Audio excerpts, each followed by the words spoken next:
Welcome, welcome, welcome. It's Perfectly Twisted with Nicole Eggert and my friend here, Dave Palais. How you Good doing, morning.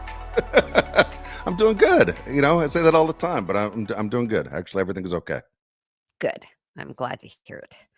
I, however, had been in a funk lately. Oh my gosh, life is a lot and it's hard to keep up with all of it all the time, right? And Yes. all of a sudden I was feeling like every side effect from all my medication was shining bright. Like they were the star of the show in my world. And I was laying in bed and I was like, fuck, I can't live like this. I can't.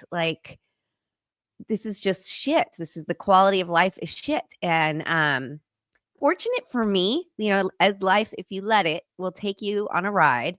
A dear friend of mine, this wonderful young woman I had the pleasure of meeting and spending some good quality time with in life, had sent me a book she had written.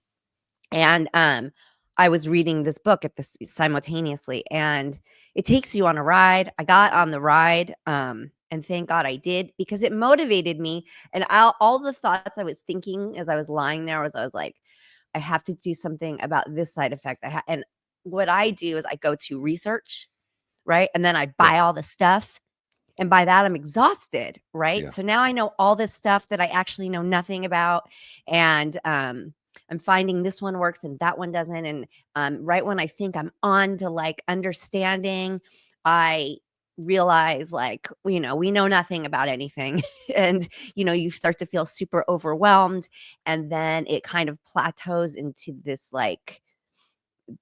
just stuck. I just get stuck, and that's where I was. And I finished her book.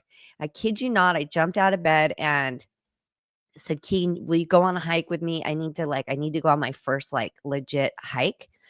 I have my blood panel coming up, and my white blood cell count is always low. It's low because of the chemo. It's low because of my medication.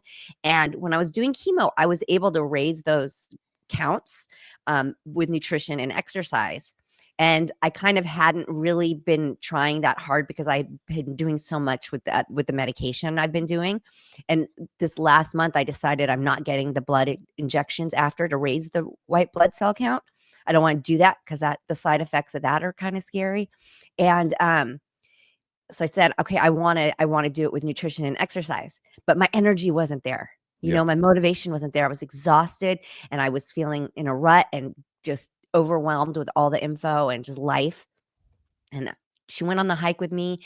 We went to Sprouts. I got all the stuff. I sat there and after I finished the book, I said, what do I need to quit and what do I need to do?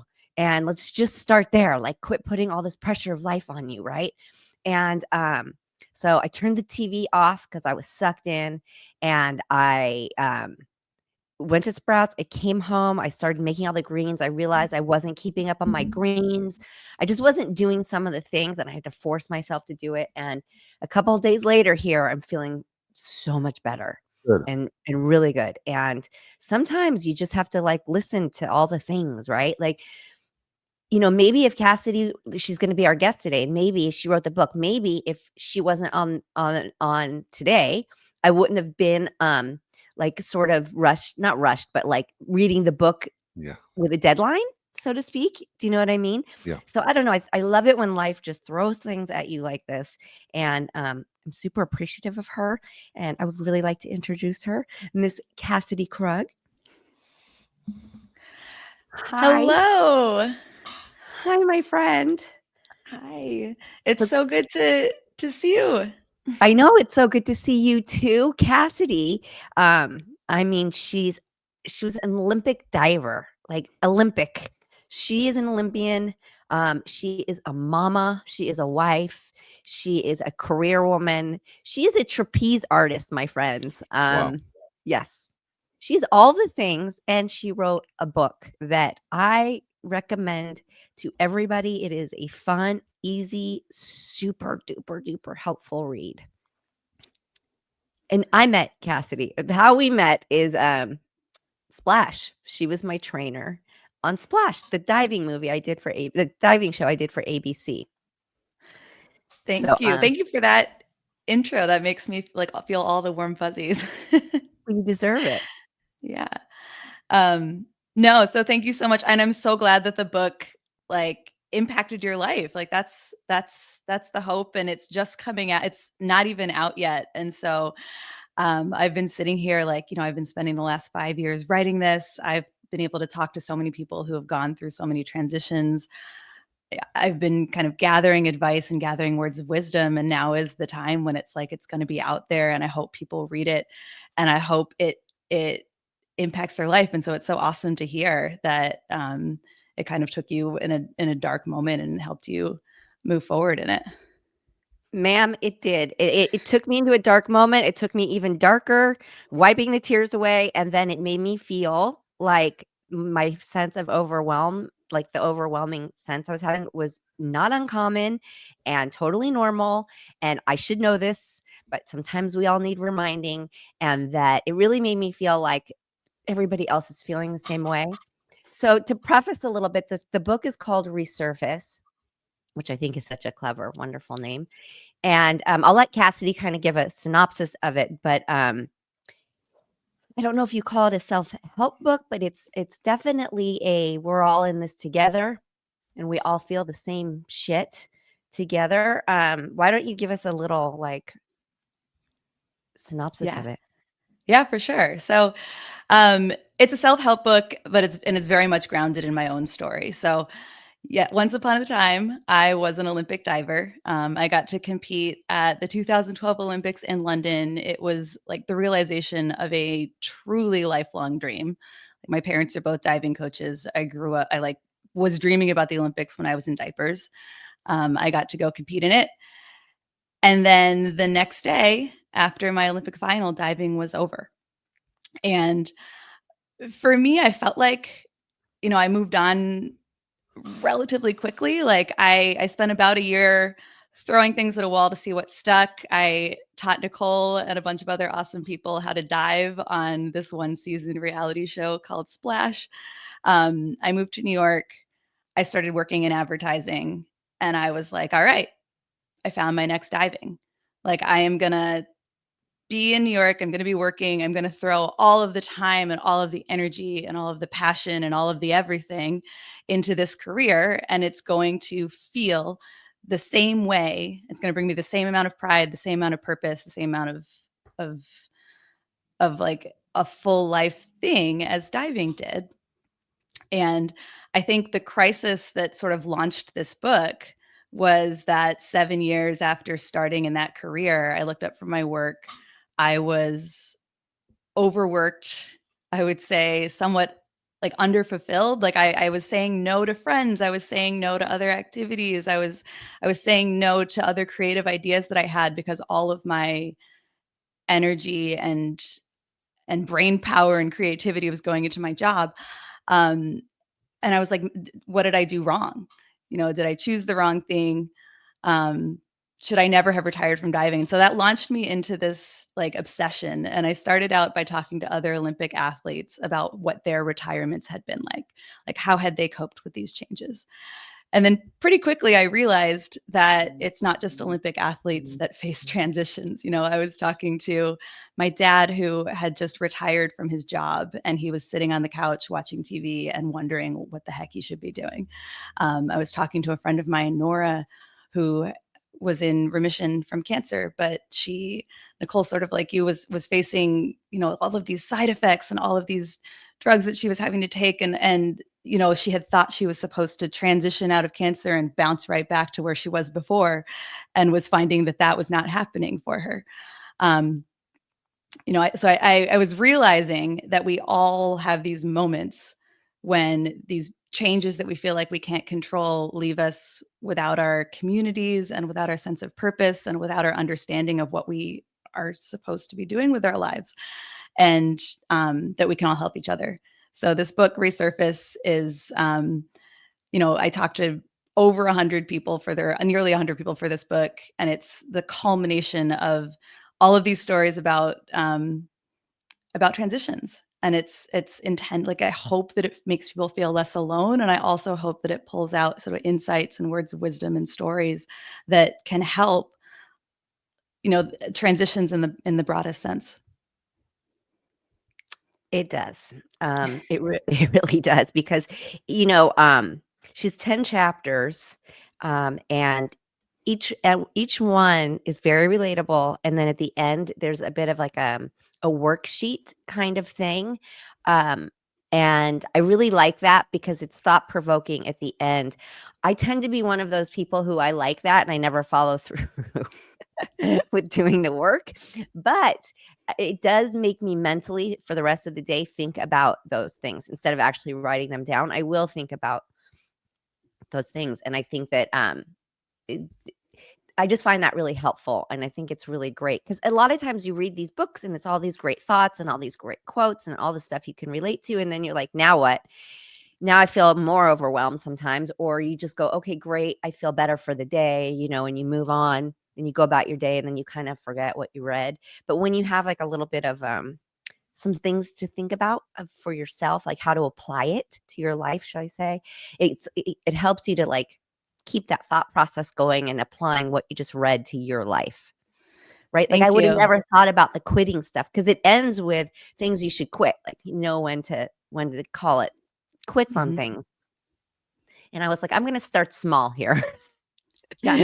Start really small here. But those little things, like for me, it was turning off the TV and forcing myself, my tired, achy, rashed out, screaming body out of bed.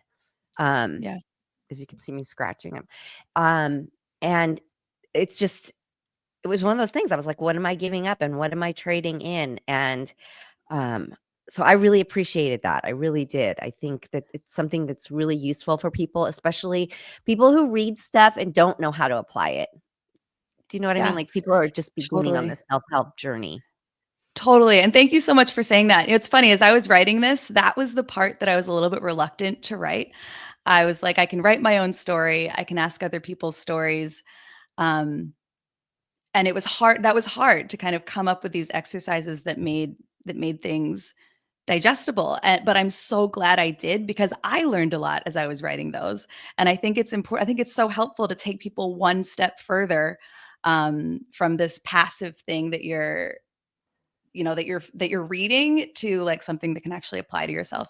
And I also think it's perfectly okay if you read a 10 chapter book and you don't do every exercise in it. Like transitions don't follow all of the set steps in the exact same order as the chapters in this book. I think if you read it and there are, something in each chapter, or even like one particular chapter that grabs you at any particular time, like that's the way that I'm hoping for these exercises to be used.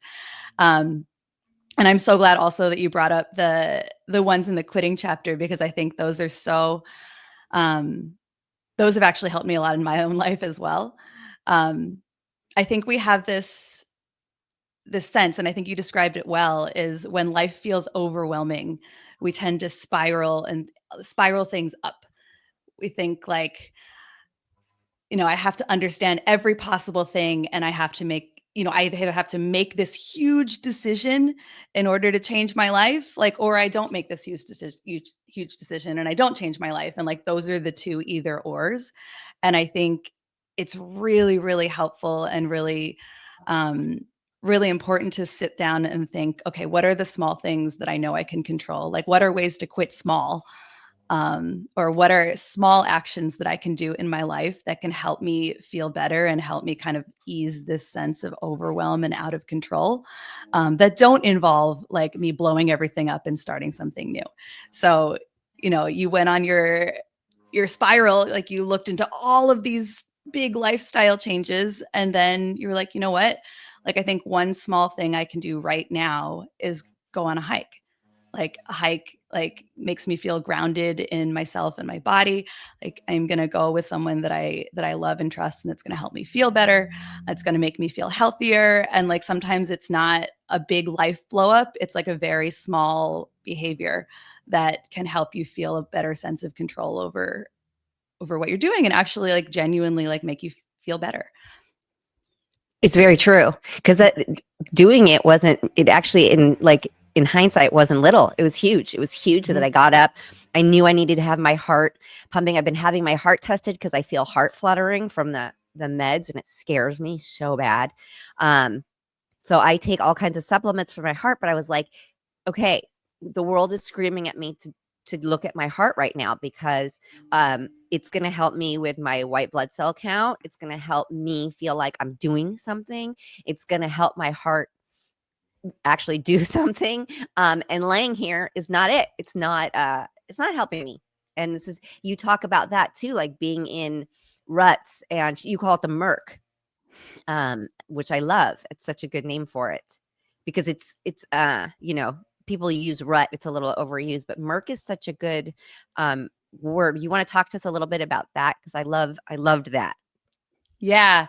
So the murk is an almost inevitable part of a transition in which you have faced a big change. And all of a sudden, like, so for example, for me, like I stopped diving, and all of a sudden, the reasons that I got out of bed in the morning were different. Like the activities that I expected to do every day were different. I didn't know who my community was. Like I didn't know a lot about myself. And I think that that period of uncertainty can just feel so overwhelming that for me, it's like sometimes you just like you're wading through tar. You're like, I could do this, I could do that. I don't know how to move.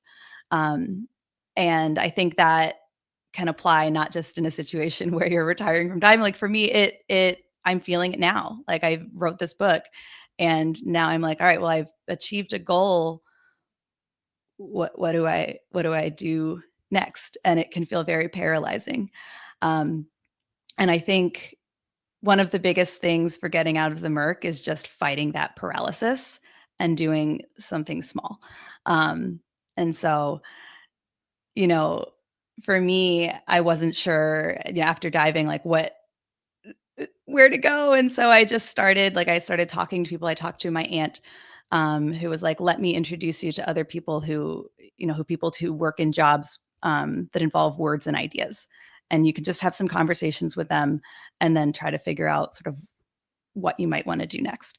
So I think that like the way to get out of the murk, which feels impossible at the time, is to just take baby steps in different directions and eventually find yourself somewhere. I think the other important thing to note is that being in this murky period is very normal.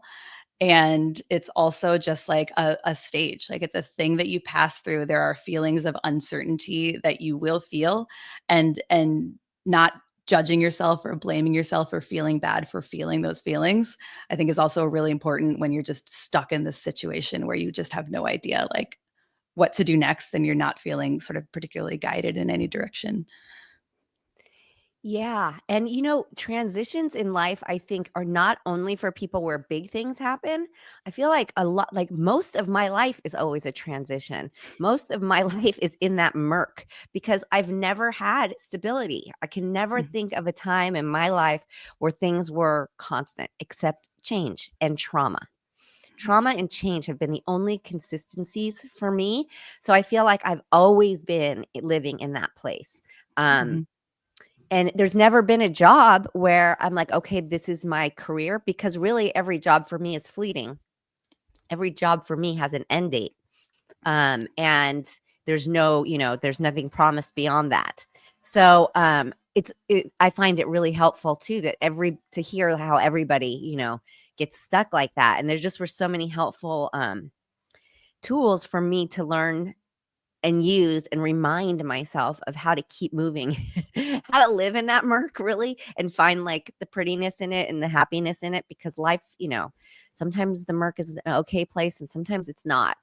Mhm. Um, Yeah, and I think like it's important to note like we're always in some sort of stage of not knowing what's going on in some aspect of our lives.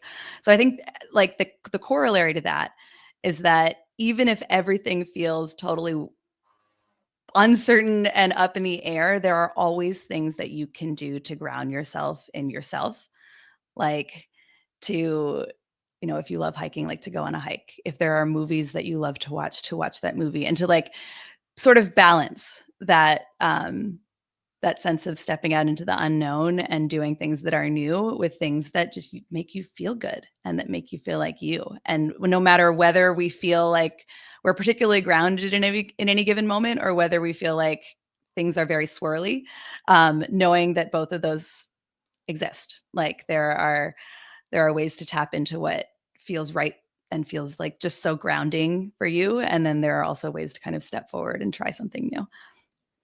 Yeah, and you know, it's interesting because I think a lot of times in that murk, like you say, do something that like you enjoy. I think this is where a lot of like addiction falls for people, because you're stuck in that murk, and what feels good is to escape the murk.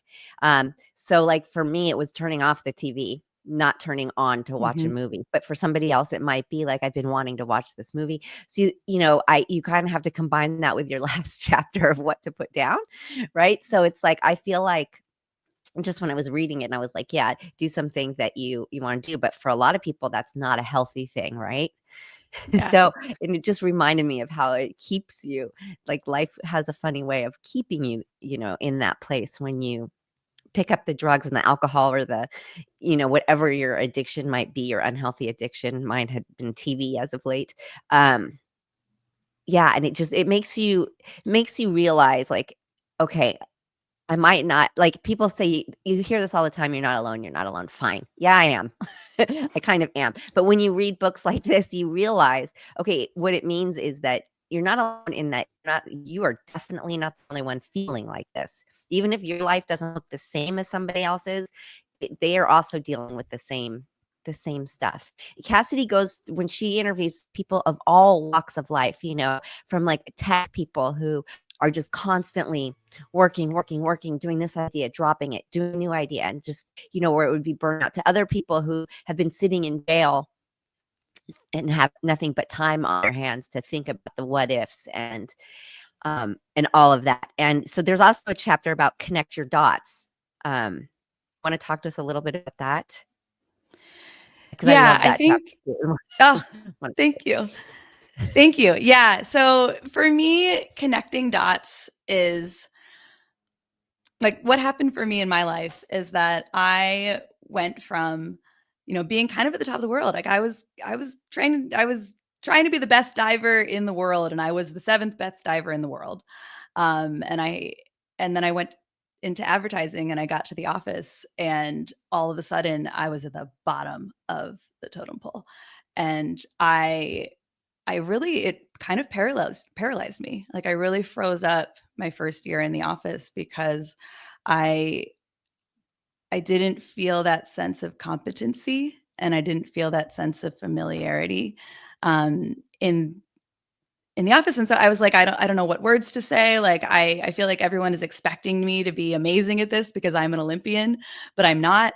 And I it was like I kind of choked. And so for me, it felt so hard to connect my dots and to take what I had learned in sports, which was how not to choke and how to perform at my best and how to be myself, and bring that into a totally new environment that was really scary for me.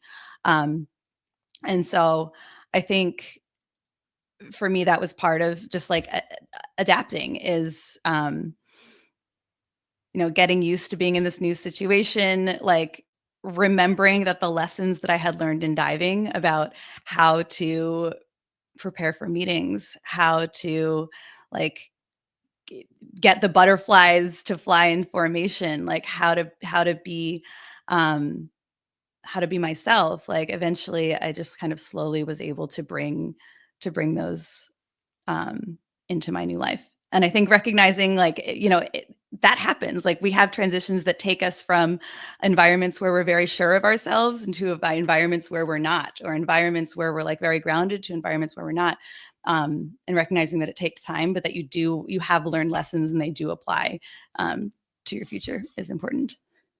Huge. You know, and Mm. what rang for me in that chapter was, like, I need to get a job at some point. Like, I need income. This, people don't realize like what a financial burden being sick is, and so I've not been able to you know have and make any income at all. There's just been nothing for me, and I was talking to someone and saying, I need to get a job. Like, I need a paycheck, but I have nothing to put on a resume. Like, I have zero. Okay, I'm a high school graduate. That's like all I have going. And this person said to me, Well, wait a minute, stop. Um, you've lived this many years on your own, paying your own way, fully independently financial. Financially independent. You have raised two children. You've done a plethora of things. You have to find what skills that you learned in each of those things and put them on a resume. And I had never thought of it that way. I just was very quick to say I've got nothing. Yeah, no, I think because the future is so opaque, like you don't know what that office situation is going to be like, but anybody that can kind of um, see what you have done, like, yeah, you've raised children, you've been working your whole life, like you are so amazing at so many things. Um, and I think to trust that you can step out a little bit, you can apply for a job that might feel scary. Um, and know that the skills that you've developed already are going to apply. You just have to like fit the puzzle pieces together a little bit in order um, to believe in that yourself, and also to convey that to whoever might be hiring for whatever job. Yeah. And I think the same goes true for passions too. I think there's like, you can carry your skills forward. It can also feel when you are in the midst of a transition, like you've left behind something that you love and you're not sure how to find something else you love. But if you really think about what drew you to the thing that you left, um, like for me in diving, like I loved the process um, of of incremental change. I loved the process of doing something over and over and over again, and it was hard, but um, but fulfilling to be like, all right, I'm going to make this teeny tiny little change and I want to make this a little bit better every time. And I was able to bring that mindset somewhat into work and also into trapeze, which became my sort of like retirement from diving hobby, and find that passion in something else. So nothing is ever going to replace what you're leaving behind. But if you're purposeful and thoughtful about what exactly you love about that thing, then it's likely that you're going to be able to find some version of that in the next thing that really like turns you on and lights you up. Yeah. And what you also talk about, so some people are not forced into a transition. Some people are contemplating one, right? And so like the scariness of that and actually making that move. If you want to talk a little bit about that, because some people are like, they'll just stay where they are because they're safe and they're secure, and they think about it and they just don't know what excuse me, they don't know what it is or where to go to fulfill themselves. And so Yeah. I think a lot of people live their life like that. They're just instability. They're staying in the stability because that's the safe zone, and Hmm. stepping out of that, like creating your own transition. Yes. Yeah. I think for the most part, and I talked to some people that were sort of outliers on this, but I think for the most part, a lot of people fear change. And I think for that reason, one thing that I learned in the course of writing this book is that we are, um, by the time most people quit, they should have quit a while ago. Basically, like we tend to stay in bad situations longer than we should if you look at overall like what our happiness would be, whether we made that choice to leave and initiate that transition or not. um, I think it's very natural. Like one of the reasons that feels like it really resonates in my own life is like it's so much easier to know and imagine what we're leaving behind than it is to imagine what we'll be gaining when we make that change. um I think another thing is we're like, there's this there's this cultural perception around quitting that is so resonant. It's like, quitters never win. Like there's this idea that quitting is like the worst thing you can do, when actually um, quitting is sometimes the best thing you can do for yourself. And really like, saying I'm going to leave this behind and I'm going to go, venture out into this new thing. is going to lead to, a little bit of murk, a little bit of uncertainty, but like unhappiness, but happiness that you can't even imagine a few steps down the road. Yeah. In life, is funny too, because anybody who is thinking about doing a change or is in the midst of a change, you wrote there was just a little short piece in there, but it just resonated with me when you were supposed to go. She took a sabbatical from work to write the book and ended up wanting to leave the job. Mhm.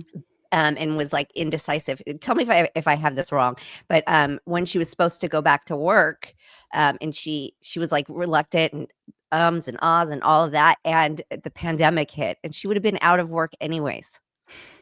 After Yeah. she made the decision to leave, the pandemic hit, and it was like, bam, you weren't going to be there anyway. So that was your destiny anyway. Yeah, no, for sure. So as you can probably imagine from like, an Olympic diver and someone who's pretty good at school, I had this belief in the system. I was like, as a diver, I stuck it through. I trained for 20 something years. Like I stayed with it. I kept moving up. I kept moving up. I kept moving up. I succeeded.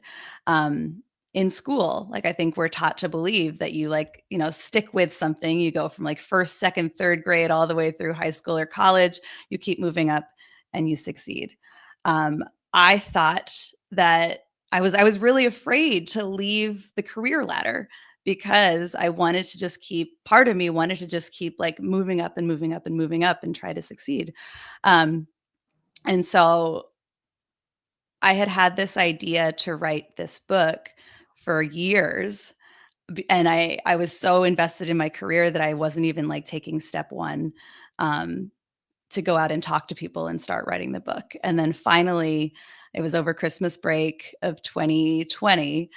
Between 2019 and 2020, I was like, all right, I can't live like this anymore. Like I really need to make space to just start to pursue this idea. So I asked for a sabbatical. I ended up getting a 2-month sabbatical, which was amazing. And I had really hoped that I would have some sort of like institutional something to show for myself by the end of the sabbatical. So I had hoped that I would start doing some interviews, put together a book proposal, get an agent, maybe get a book deal. And then at the end of 2 months, be like, all right, I've got that. Now I can really fully quit my job and go commit to that. Which that is preposterous. Yeah. That is so ridiculous. It took me like 3 years to get a book deal. Yeah. It took me a year or more to get an agent. Like my timeline was so off, but it was very scary for me to quit my job without having like that scaffolding in place. To leave the career ladder without having some other ladder that I was at least on the first rung of. And so but at the same time, like even though I didn't have an agent, I didn't have a book deal, I wasn't even close. The process of those 2 months of finally reaching out to people to talk about transitions and finally starting to feel less alone in my own transition and finally starting to like write and devote my creativity to something other than my job, like that was so fulfilling that I went through with it. And yeah, you're right. Like I put in my 2 weeks notice. I said I wasn't going to come back after my sabbatical. And the day that I was supposed to go into the office and clean out my things for good was the day that the office closed for COVID. And that office never reopened again. So, you know, who can even, like, that's the other thing. You can plan so much for transitions and then some life will drop a bomb, like something wild will happen and then it'll go in a different direction. But I am so glad that in retrospect, I was able to be brave and make that leap because it has led to so much fulfillment on the other side of it. Yeah, it's like you got your own momentum ball rolling for your mental, happiness, and then the universe like gave you a big push. Like, it was just like confirmation. Look, you did the right thing. I feel like the world works like that a lot. If you look for those signs, they're there. Yeah. Yeah, I think it's so true. And I think that's just another illustration of how it is just so clear. Like, it's so easy to picture what you're leaving, and it's so hard to picture what you're gaining comparatively. And that's why I think like you feel those things from the universe, because they show you what you've gained. Well, yes, and that leads me, because you've got a great chapter about redefining success. So that kind of, I think, has a lot to do with that chapter of people have this idea of what success is. And if Mhm. you really sit back and reevaluate that, you might find it's something different. So talk to us a little bit, because I find that this is a lesson for everybody. I feel like it's no matter what, if you feel like you can relate to what we're talking about or not, redefining success, I think, is what's wrong with most of the world in general. So give it to us. Yeah, I think it's so true. That was probably the most difficult thing for me in my own transition, was letting go of my old definition of success and redefining it as something new. Um, and in that chapter in particular, like, I have several different stories, and they just like illustrate the breadth of how important it is, and in how many different aspects of our life um, we start out with these like sort of institutional status quo definitions of success that don't really serve us. Um, so for me, uh, my definition of success, like in diving, was very, very set. Like in diving, there is a perfect 10. There is, there are judges who are trained on giving you scores that lead to the perfect 10. Like every day I trained to make dives better so that I could get that perfect 10. And I had a coach who was there to tell me what was right, what was wrong on the way to getting that. And I think one of the things that caused me so much trouble when I got to the office was that I thought there was a perfect 10. Like, I assumed for years that there's a perfect 10 in advertising, and there's a structure and a framework.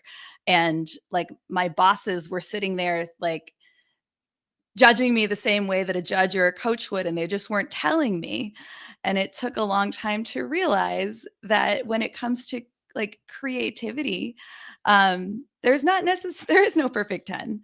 And one person's, it's relative too. It's like one person's like most amazing thing is different than another person's most amazing thing. And I think I really burned myself out trying to achieve the perfect 10. So that, and then once I realized, like once I sort of took a step back and was like, what really makes me fulfilled? Um, it's having a job in which I'm able to like help people solve problems and help bring my creativity, but it's also having a larger life in which I am able to like pursue this writing project. And now that I have a kid, in which I'm able to like spend time with my kid, like my success now means being able to like have this sort of a la carte life in which I'm balancing all the pieces evenly. And that took a long time to get to, from this definition of success, which is like getting a perfect 10 is like my end all be all reason for being. Yeah. And I think it's really important for people to constantly be redefining Mhm. what their idea of success is, right? Because it changes. Like for you, it was at one point it was a perfect 10, and it was much more maybe mechanical, sort of Yeah. physical, right? To Yeah. then being in this totally opposite world of creativity, where you just need to let things flow and there is no right and wrong really at all. And Yeah. so, and then to leave that world and then, go to the writing world. It's all very relative into where you are. Um, And oh, sorry. And I think that it's not just like it also happens in our like in our personal lives and our relationship lives. Like, I interviewed a friend of mine, Katrina, who, when she was younger, it was like we are all steeped in this idea of what a relationship should look like. It's like you meet someone, you marry them, you have kids, and that's our definition of success when it comes to a relationship that we have. And I think like for some people that definition of excuse me, that definition of success doesn't actually bring them happiness and fulfillment. And so like being able to kind of step off of that particular relationship escalator for some people and say, I have a relationship and I don't want it to become a marriage. And this is what's bringing me fulfillment in my life. Or I'm married and I don't want kids. And that is not a definition of success that like I care about, or that's going to like bring me happiness and feeling okay in that. So I think this idea of redefining success outside of what we're told success is supposed to be applies in all different parts of our lives. It does. And the permission to redefine your success is something that I think a lot of people are missing, because we're raised by somebody and they're telling, a lot of times, they've laid out a structure, or like you said, society puts it on us. And so we think that we can't change that. Right? We think it just has to be this way, but it is up for change. It is up for it's up for the taking, and it's up for you to decide what that is for you. And I think that that's really important. Yeah. You also have a chapter about starting over, which I think is super helpful to people. So if you're, wanting to do that, you got to read this book. When does this come out? When does it come out? This comes out on June 10th. So June 10th. soon. So Yeah. soon. Resurface. I mean, there's something in it for everybody. And like I said, I think you really cover the spectrum of all of it, and then what to do about it. It really helped to I'm not just going to leave you here in your thoughts. I'm going to, keep you thinking, and what can you do? And I think that's lacking from a lot of books, because like you, my desk is full of, Take that off. I love it. And but unlike your cousin, I would never take those steps to go become a Buddhist, although I have threatened myself with it so many times. And sometimes you can just get lost in it. You're like, I read that and I took this amount from it, but I don't know. I'm going to live my life like this, but I feel like I'm the only one in the whole wide world living like that. So I can totally relate to your cousin. She's a cousin that got up and left, quit everything, and became a monk, a Buddhist monk. Mm-hmm. And she went out to visit him and was like, what? Where did this come from? And it's like, I can relate to this guy, because so many times your wheels can spin and you're like, I'm the only one. I'm the only one that thinks about these things, and nobody's answering my questions, and nobody's teaching me or talking about the actual questions that I have about this world, right? My kid isn't learning in school the questions that she has about this world. So I very much get why he left and wanted to be around like-minded people. I could never do it, but I get it. And so these starting over moments are huge and helpful. And you, I feel like you did such a great job in making it easy to understand, easy to relate to, and then easy to apply it, or at least get the ball rolling of your thoughts, and can pinpoint things for immediate change. Thank you. That was the goal. Like I wanted first and foremost for people to not feel as alone. And I hope, as you mentioned, there's such a broad spectrum. There's, my cousin who went and became a Buddhist monk. There's a woman who had a skydiving accident and is now quadriplegic. There are people who faced illnesses and devastating diagnoses, and also just menopause and having kids and things that happen to everyone. And so first and foremost, I want people to feel less alone and feel like they can relate. And there are people that will understand them in their transitions. And then, I wanted to break it down and pull out things that I think could actually be helpful to people in their everyday lives in whatever transitions they're facing right now. I totally agree with you. I don't think I could be a Buddhist monk, but there are Buddhist principles throughout this book. I think there's one idea in particular that I feel like it was in every chapter, and then I went back and I had to cut it out of some so that I wasn't just repeating myself all the time. But there's this idea of the two arrows in Buddhism. And basically the idea is that transitions cause pain. And sometimes that pain can't be avoided. Like that is just simply a part of the transition. And that's the first arrow. But then there's a second arrow of suffering that we shoot at ourselves, that makes the pain so much worse.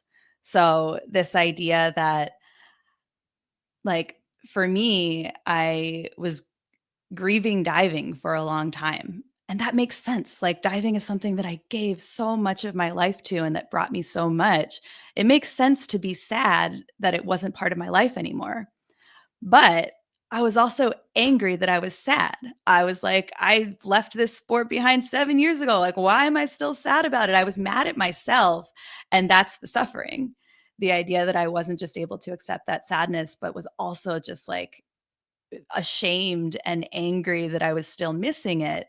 That's the pain that I caused myself. So I think that applies to a lot of transitions, that is at its core a Buddhist concept, and understanding that and finding ways to both like acknowledge the pain that you can't change and also minimize the suffering that you're causing yourself, is something that we can do, even if we don't want to go like, move to a monastery and live on a mountaintop and meditate for 8 hours a day. Yeah. Do you ever, like, I look at some people and I think nothing ever bothers them at all, and you're like, somewhere in there something's got to bother you, like just everything's like water off the back, and I'm just like, whatever that saying is, and I'm just like, that you just can't beat, because yeah, a lot of us do that. We stay in that suffering, and that's where a lot of problems become bigger. Mm-hmm. Let's talk splash for a second. So Cassidy, she writes about it just briefly in the book, and it was an important. So you were also doing a corporate job at the same time, right? Kinda, yeah. So I had finished diving. So diving ended in summer of 2012, and then I was like, what the heck do I do? I started doing all these informational interviews. I got an internship at a corporate job in New York. And then I got a call saying, there's gonna be a diving celebrity reality TV show. Would you perhaps like to coach on that show? And I was like, this is never gonna happen again. Like, I gotta go try to coach on the show. So I was able to come out to LA and meet you, Nicole, and a lot of other like wacky people, and coach diving on a celebrity reality TV show while also doing like a 10 hours a week of my internship in New York at the same time. I don't know how I don't know. Knowing that in hindsight, I was like, how in the hell did she do that? Because I would imagine with all those different personalities around the pool and all the different egos and all the different temperaments, and dealing with celebrities is not dealing like with athletes, because there's no it's on their time, right? Like, don't you feel like when you met us all, we were like very different, and it was probably all on our terms at first? Yeah. Yeah. Oh Like, my gosh. yeah. It was so fun. I feel so lucky that like the Olympics that I competed in and the time that I retired happened to align with the celebrity reality diving TV show. It was so cool. And it was so weird. Yeah. It was like, I remember, I think it was Kendra that was like, oh, I'm not going to practice this dive because I just want to do it in the show. And it's going to make for great TV because I don't know if I'm going to do it, or maybe I'm not going to do it, or maybe I'm going to be afraid, or maybe I'm going to crash. And in my athlete heart, I was like, oh, you're not going to practice the dive before the competition. But she was right? Like, it wasn't. Yes, we're talking about Kendra Wilkinson, who is very much a reality star and knows what the heck she's doing when it comes to reality TV. So she knew what she was doing going into there. She was like, I'm going to be the one that is just going to stand up there, and I don't know if I'm going to do the dive or not. And then in also, they said, okay, well, now we have to give her a dive that like she could possibly pull off. So they would have like somebody carry her or hold her, like come up. She put them to work with like getting creative of how they're going to get her off the platform at showtime, because she wasn't going off the platform until the show. Yeah. And we had all these months of practice. leading That's up until right. she would show up at the pool, she was like, "Nah, nope." That's right. Yeah, and I mean, in retrospect, yes. Like, I think that's another. What kind of success are you optimizing for? Like, this was an entertainment TV show, and it's entertaining to have someone go up and truly not know if she's going to be able to get off the platform or not. Like, she wasn't trying to get a perfect 10. She was trying to bring out the emotion of the moment in the strongest way that she possibly could. And but oh my God, it was such a disconnect for me going from Olympics to then being like, all right, well, this is entertainment. This is different. Yeah, and your neck is on the line, in all different ways, and then you've got somebody like Kareem Abdul-Jabbar next to us, who's obviously his worth ethic and his practice ethic, and, he brings a whole different aspect, and then you have, like, Louis Anderson, who you're like, "Is he really gonna do this?" Like, Yeah. you know, but he was like, amazing because he would do a dive and then he would be in the water, like wading in the water and treading water and then, making jokes and throwing jokes at everybody that was just about to jump off of the platform, and so we've got the comic relief and then I'm up there scared to death. I don't want anybody up there with me because I'm convinced they're all gonna just push me. And, I was like, this is yeah, it was very and then, they brought and then what's his face showed up. What was his name? Rory. Rory. Uh, Yeah. yeah, who showed up and he's like this X Games like guy. And the first day at the pool, he was like a cat, and like he'd be on the roof of something, jumping from here. It just everything was like a big playground to him, and it was like, oh my god, he'd bounce from the trampoline to a wall at the Rose Bowl, from the wall to the building, and you're like, what? And then all of a sudden he was in the water. You were like, what is going on? So he was like this cat everywhere, and Yeah. he brought a fearlessness. He brought like a playfulness that I wasn't seeing before. So I Mhm. really tried to attach a little bit to that to try to feed off that energy of like he just throws himself. He just Yeah. goes and like the loosey goosier his body is, it seems like he just lands it so much easier than when you're like me who's like, oh my God. Um and then you have Drake, the overachiever. Yeah. Yeah, I mean, the casting was, like, on point. But you were amazing, Nicole, by the way. You were so good, and I think that in my mind, looking back, like, I wish that you all had gotten more credit for the work that you did and the fear that you overcame. Like, yeah, like, Kareem, like, Chewy, I was teaching Chewy from Chelsea lately. He didn't even know how to he truly didn't know how to swim before he got on this diving show. Somehow he got in the diving show not knowing how to swim. So, like, my claim to one of my fast facts is that I've taught one person how to swim in my life, and it was Chewy from Chelsea lately. But he went from not knowing how to swim to, like, diving off of the 3-meter platform. Yeah. And, like, you went from, being afraid to go up to 3-meter to doing, like, a back double off of off of 7 meters. Like, the amount of progress and the amount of work and the amount of fear that everybody fought, I think was amazing. And I think it felt like the show was kind of always caught between, like, Louis Anderson and a American flag onesie jumping off a 10-meter versus, like, the athleticism and, like, the actual, like, work everybody did. Well, it's nice to hear you say that. Funny that show, you could never feel more alone than that show. I'd be driving in the slow lane on the freeway on the way to that pool going, like, should I keep going? Do I just get off? Do I keep going? What excuse can I make as to why I can't get in the pool?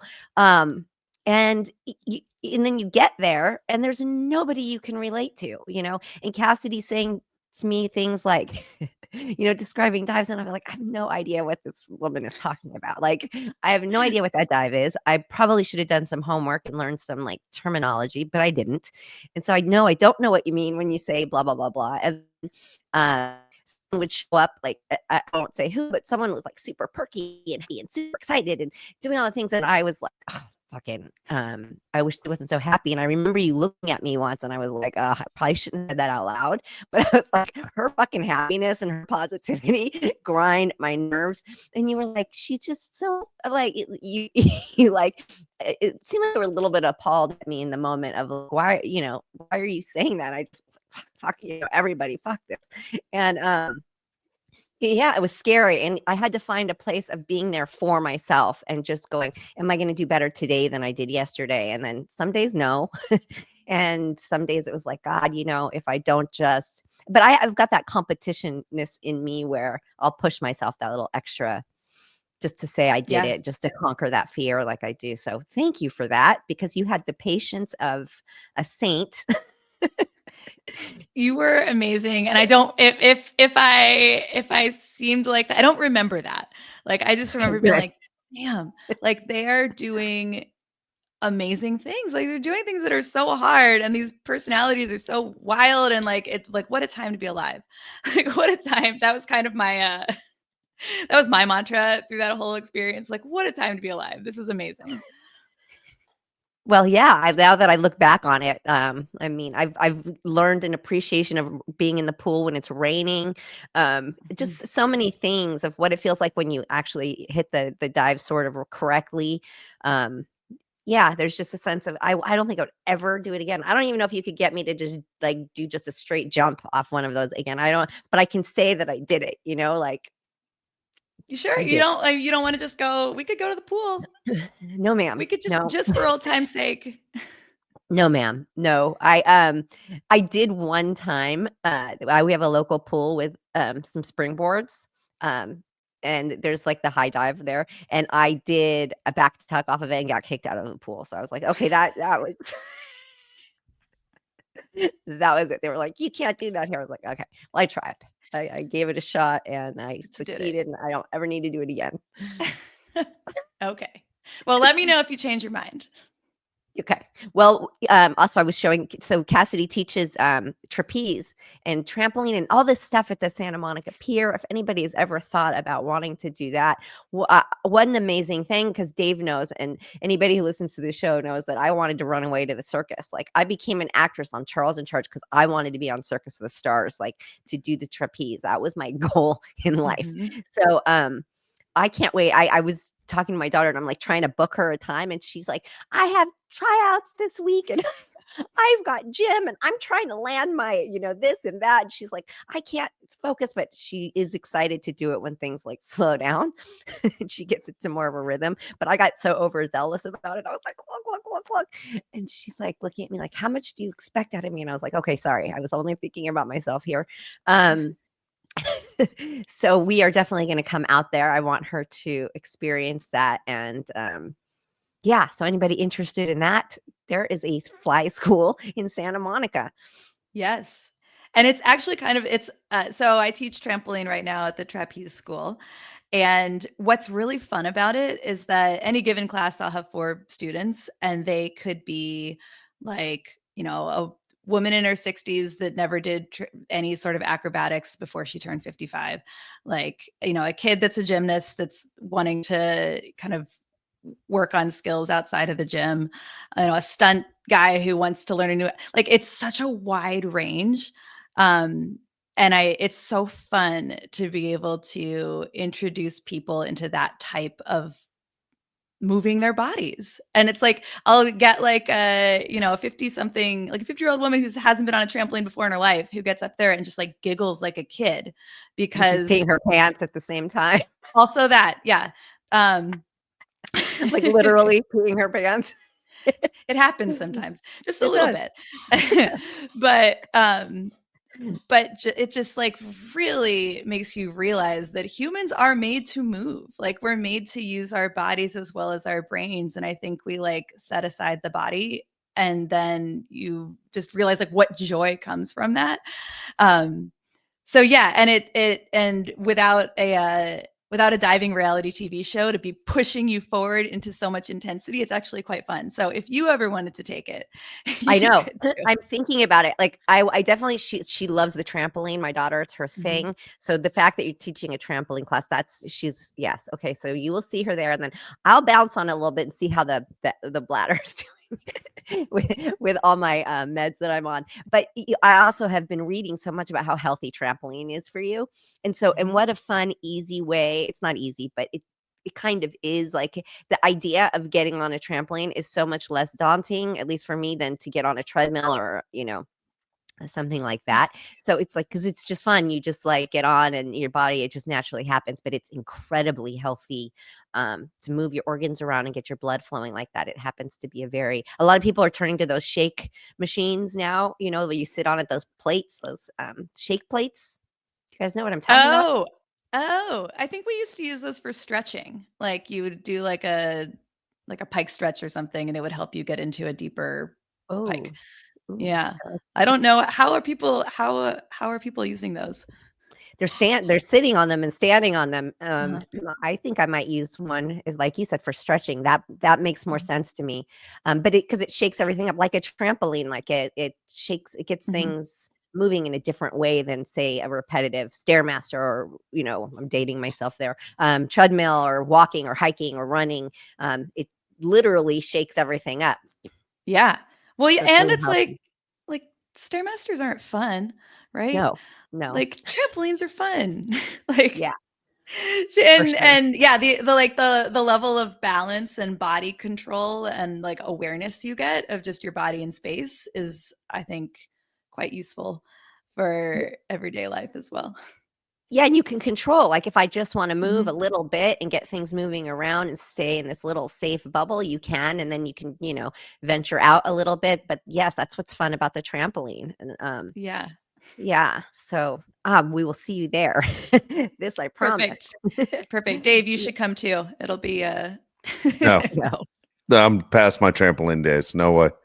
I'm always Okay. afraid of blowing out an ACL or Achilles. I'm like, no. I don't know. It's when I was a kid, loved it. Now I see everything on Instagram of all these people having these horrible accidents. My age, not kids, but my age. I'm like, God dang, it's like everyone I know is getting an Achilles tear. I'm afraid. It's funny how Instagram usually is like showing you everybody's bright, shiny lives, but when it comes to trampoline, it's like Yeah. the opposite.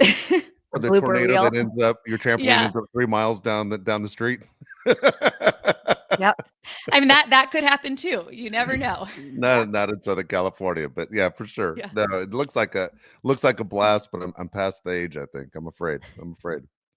Yeah. I don't know. Fair enough. The diving thing, by the way, for me, I love sports. I'm a coach, I'm an athlete, and the diving thing is one of those I just always admire, but at the same time, I'm afraid of heights. I don't know how you did it. I don't know anybody does it. Gets up on that platform and does it.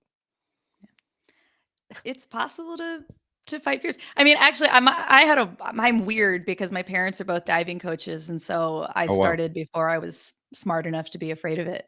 But I don't know, Nicole, how'd you fight your fears?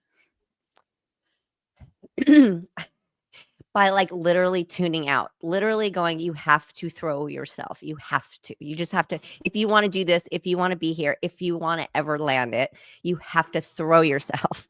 And, I it was just that moment of just letting go and just jumping, just doing it. I don't know. I don't know. I don't have the answer to that. There was a wild hair up my ass, and I did it. And I think it was the right moment in life and time, the timing of it all, because I wouldn't do it now. And I don't know, the competitiveness in it too, and it was against myself because there was nobody really for me to compete against. Everybody was so random and different. Um, so I think it was that too, of competing against myself, which is always something that I enjoy. Mhm. But yeah, and just, like, looking at you and looking at other people, and I'm like, they're just fearless, and they're just doing it, and I'm like, "Ugh," and I was like, "Well, I'm just gonna throw myself and see what happens," and, I don't know, it kind of worked for me. Sometimes it didn't. Sometimes it was the horrifying. Yeah. Well, but I mean, I think like I don't know, at least for me in situations like that, like net afterwards, I'm like, I'm glad I did that. And now Yes. I know that I can do things that I didn't think that I could do. And that's kind of cool. Yeah, I always say Yeah. in life, the best thing is when you can surprise yourself. And that's the kind of right up there in that alley, like, and it wasn't sure, and you surprise yourself. It's pretty cool. Yeah, not a lot. Like, Mm. like only 1 out of like 3 would feel good at all. The rest would hurt like hell, But that one was like, it's possible, right there. It's Yep. possible. I can. If I can, I can, I can. So, yeah, that's kind of what drove me.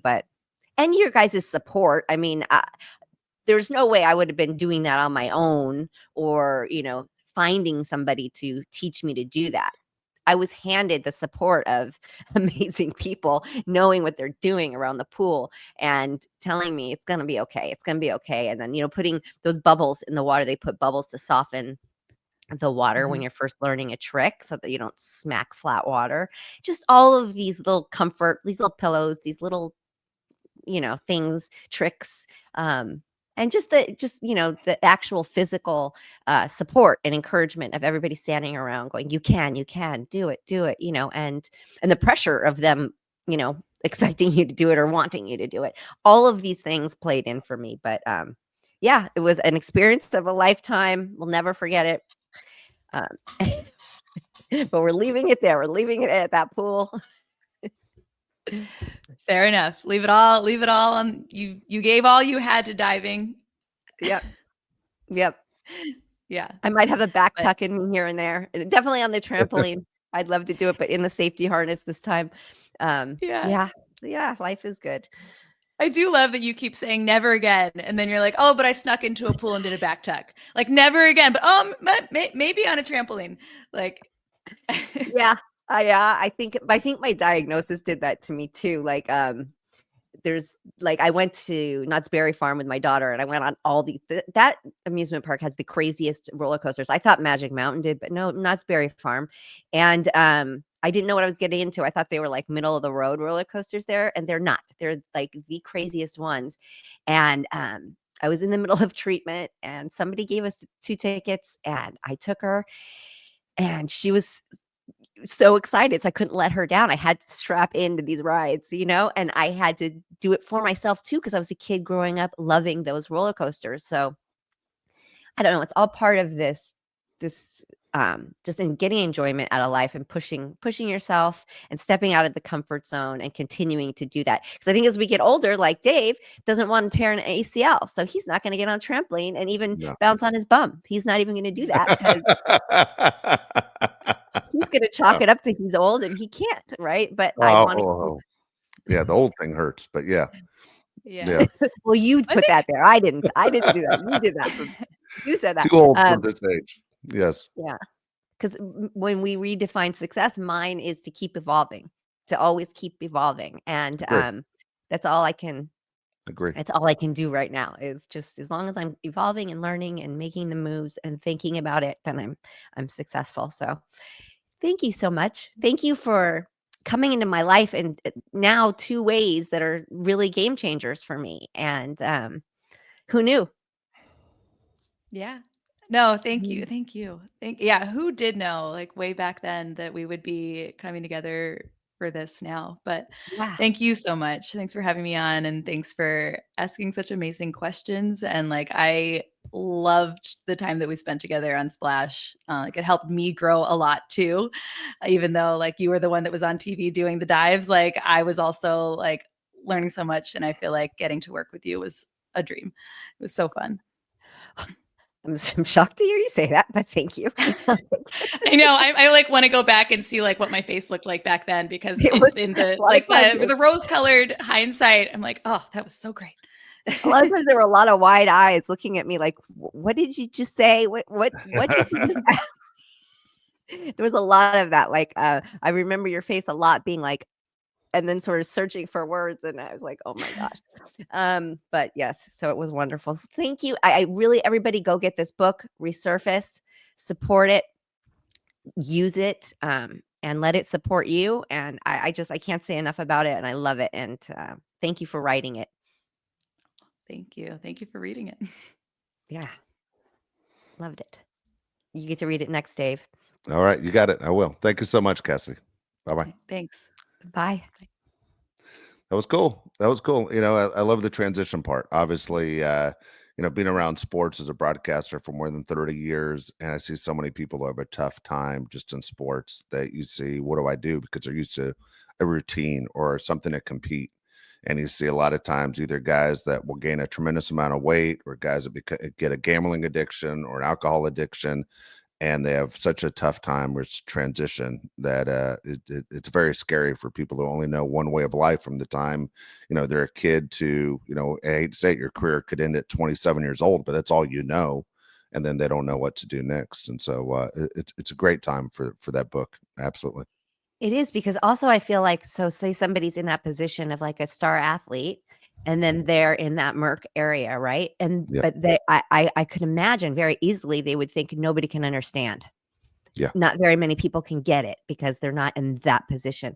But her Exactly. book really brings together about how everybody from every walk of life has the same feelings in different scenarios, but it's the same feelings, it's the same steps, it's the same thought process, it's the same throughout. So that's what I really loved about the book, because at first, it's like, because I can't really relate to like an athlete and their drive and what they've been through and all that. Like I can't relate to it at all. So, but then when you start reading and you're like, oh my gosh, yes, all of this we all tie in together like that. Exactly right. Exactly. That was fun. That was a good guest. Thank you, Nicole. Appreciate it. Yeah. Well, thanks for listening, and subscribe, give us a like, leave us a comment, and we will see you next week.